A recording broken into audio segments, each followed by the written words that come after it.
आज भैया दूज है, सब बहना ने ढेर सारी शुभकामनाएं। सबके भाई भतीजे बने रहे, भगवान सबकी लंबी उम्र दे।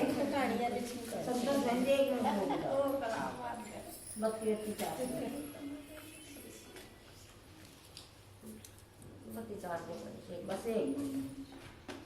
हरे राम राम राम हरे हरे, हरे कृष्ण कृष्ण कृष्ण हरे हरे, हरे राम राम राम हरे हरे, हरे कृष्ण कृष्ण हरे हरे, राम राम हरे हरे, हरे कृष्ण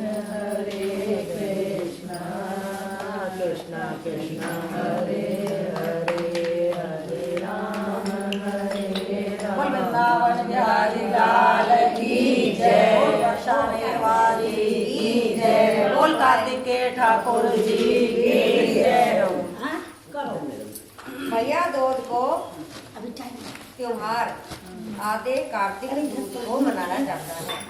भैया दूज को बहनें अपने भाइयों को झिमाएं, अपने हाथों से टीका लगाएं, नारियल दे। भाई अपनी बहनों को रुपए दे। यदि बहन भाई को अपने हाथ से झिमाए तो भाइयों की उम्र बढ़ती और जीवन के सब कष्ट दूर होते हैं। एक ब्राह्मण की 2 संतानें थी, एक लड़का और एक लड़की।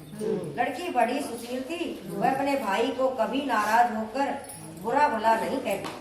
वह भाई अपनी बहन से मिलने उसकी ससुराल गया तो वह चरखा काट रही थी। तभी बहन का सूद का तार टूट गया। वह भाई का आने का पता ही नहीं लगा। वह तार बार जोड़ रही थी पर वह जुड़ा नहीं और पीछे मुड़कर उसने देखा तो भाई खड़ा था।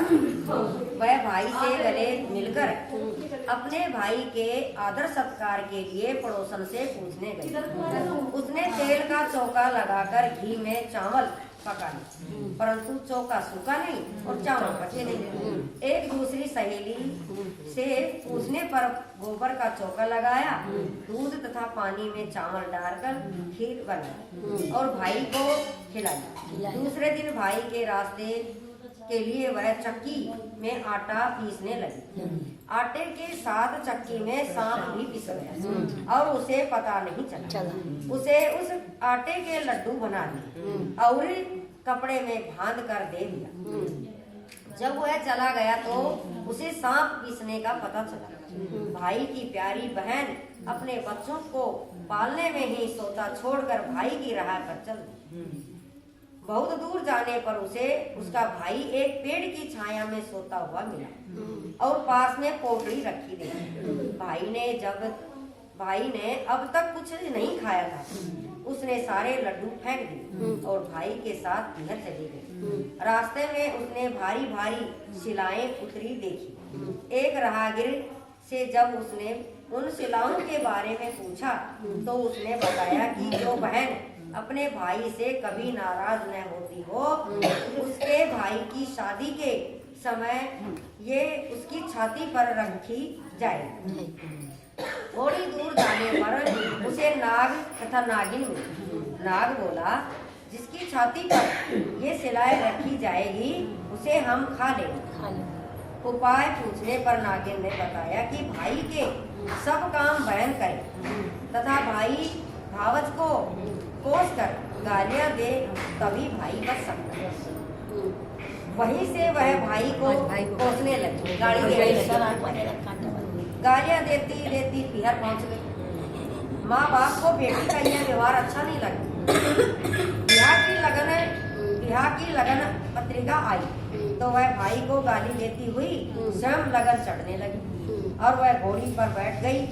जो ही वह घोड़ी पर बैठी तभी सिलाएं उड़ती हुई और उसकी ओर पुरुष के स्थान पर नारी को देखकर वापस चली